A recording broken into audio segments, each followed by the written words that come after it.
복잡한 이슈의 핵심을 명쾌하게 짚어드립니다. 오늘 다룰 주제는 바로 S&P 7000 시대, 여기서 어떻게 살아남을 것인가, 그 생존 전략입니다. 자, 보세요. 2026년 1월 S&P 500 지수가 드디어 사상 처음으로 7,000포인트를 뚫었습니다. 정말 역사적인 순간이죠. 그런데 말이죠. 이 화려한 파티 분위기 속에서 왠지 나만 소외된 것 같은 분들 많으실 겁니다. 특히 40대에서 60대 투자자분들은 아니, 지수는 저렇게 오르는데 왜 내 계좌는 그대로지? 하고 느끼실 거예요. 마치 나만 초대받지 못한 파티 같달까요? 자, 그럼 지금부터 이 현상을 한번 제대로 파헤쳐 보겠습니다. S&P 7000이라는 이 숫자가 왜 보기보다 훨씬 더 복잡하고 어쩌면 기만적일 수 있는지부터 말이죠. 문제의 핵심은 바로 이겁니다. 풍요 속의 빈곤. 말이 좀 어렵나요?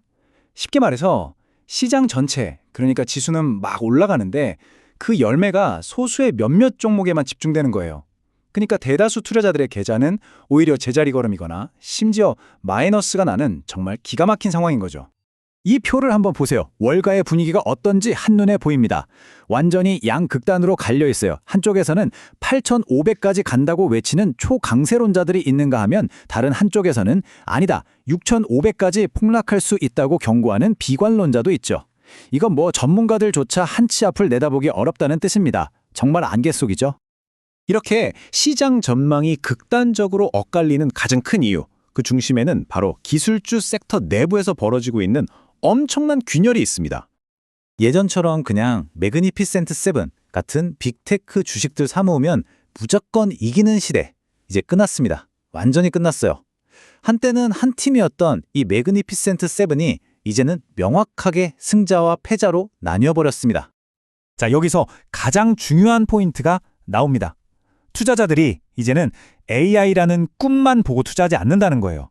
그래서 그걸로 진짜 돈을 버느냐, 이걸 아주 냉정하게 따지기 시작했다는 거죠. 보세요. 엔비디아나 테슬라처럼 AI로 실제 수익을 증명하는 기업들은 훨훨 날아오르는데 마이크로소프트나 애플처럼 뭔가 좀 주춤하는 기업들은 고전을 면치 못하고 있잖아요. 이게 바로 새로운 시장의 규칙입니다. 이렇게 일부 종목만 미친 듯이 오르는 극단적인 쏠림 현상, 이걸 보면서 월가의 베테랑 투자자들은 딱 한 단어를 떠올리고 있습니다. 바로 버블입니다. 이거 정말 충격적인 데이터인데요. 도이치방크가 전 세계 최고 투자자들을 대상으로 설문조사를 해봤더니 무려 57%, 그러니까 절반이 훨씬 넘는 사람들이 올해 가장 큰 위험 요소로 AI 기술주 버블 붕괴를 꼽았습니다. 다른 위험들은 다 합쳐도 여기에 못 미쳐요. 도이치방크 전략가의 이 말 정말 뼈 아픕니다. 오늘날의 AI 리더들은 2008년의 은행보다 시스템적으로 더 중요하다. 이게 무슨 뜻일까요? 만약 AI 버블이 터지면 그건 단순히 기술주 몇 개가 폭락하는 수준이 아니라는 겁니다. 2008년 금융위기 때처럼 우리 경제 시스템 전체를 뒤흔들 수 있는 엄청난 파급력을 가졌다는 아주 무서운 경고죠. 그런데 말이죠. 여기서 아주 역설적인 주장이 나옵니다. 바로 이렇게 시장의 걱정과 공포가 가득하기 때문에 오히려 강세장이 더 오래 갈 수 있다는 거예요. 이걸 비관의 벽을 타고 오르는 강세장이라고 하죠. 아직 모두가 가져야를 외치는 광란의 파티 단계는 아니라는 신호로 해석할 수도 있다는 겁니다. 자, 그럼 정리해봅시다. 시장은 한치 앞을 알 수 없고 버블 논란은 뜨겁고 이런 고위험, 고수익 시장 한복판에 서 있는 우리 40대, 50대, 60대 투자자들은 대체 어떻게 해야 할까요? 어떤 전략을 세워야 이 험난한 파도를 헤쳐나갈 수 있을까요? 자, 새로운 시장의 생존법, 복잡하지 않습니다. 딱 두 가지 핵심 원칙만 기억하세요. 첫째, 집중입니다. 이것저것 다 담는 지수 추종은 이제 그만하고 진짜 돈 버는 소수의 우량주에 집중해야 합니다. 둘째, 현금 흐름입니다. 시장이 오르든 내리든 내 통장에 꼬박꼬박 월급처럼 돈이 들어오는 시스템을 만들어야 한다는 거죠. 이게 바로 변동성 장세에서 버티는 힘이 됩니다. 첫 번째 전략은 바로 생애 주기형 ETF를 활용하는 겁니다. 이걸 저는 AI 은퇴 설계사라고 부르고 싶네요. 왜냐하면 젊을 때는 S&P 500 같은 성장 자산에 집중해서 자산을 팍팍 불려주다가 은퇴할 때가 되면 알아서 채권이나 고배당주 같은 안전자산으로 스르륵 비중을 옮겨주거든요. 가장 좋은 건 이 모든 과정이 자동으로, 그리고 세금은 이연시키면서 진행된다는 점이죠. 정말 스마트하지 않나요? 두 번째 전략은 커버드 콜 ETF를 이용하는 건데요. 이건 쉽게 말해 주식으로 월세 받기 전략이라고 생각하시면 됩니다. 내가 가진 주식을 시장에 잠시 빌려주는 대가로 매달 따박따박 현금을 받는 거죠. 물론 주가가 크게 올랐을 때 수익 일부는 포기해야 하지만 그 대신 시장이 횡보하거나 하락할 때도 꾸준한 현금 흐름을 만들어서 내 포트폴리오에 든든한 방패막이가 되어줍니다. 좋습니다. 그럼 이런 원칙과 전략들을 가지고 구체적으로 2026년 내 포트폴리오를 어떻게 짜야 할지 그 청사진을 한번 그려보겠습니다. 포트폴리오의 중심을 잡아줄 앵커 주식으로 많은 전문가들이 바로 이 종목, 브로드컴을 지목하고 있습니다. 엔비디아의 대안으로 불리기도 하는데요. AI 칩이라는 강력한 성장 동력에다가 꾸준한 현금 흐름과 배당까지 경비한 정말 팔방미인 같은 주식이죠. 말로만 좋다고 하면 안 되겠죠. 숫자를 한번 보세요. 영업이익률이 무려 78%입니다. 이건 제조업이 아니라 거의 소프트웨어 기업 수준의 수익성이에요.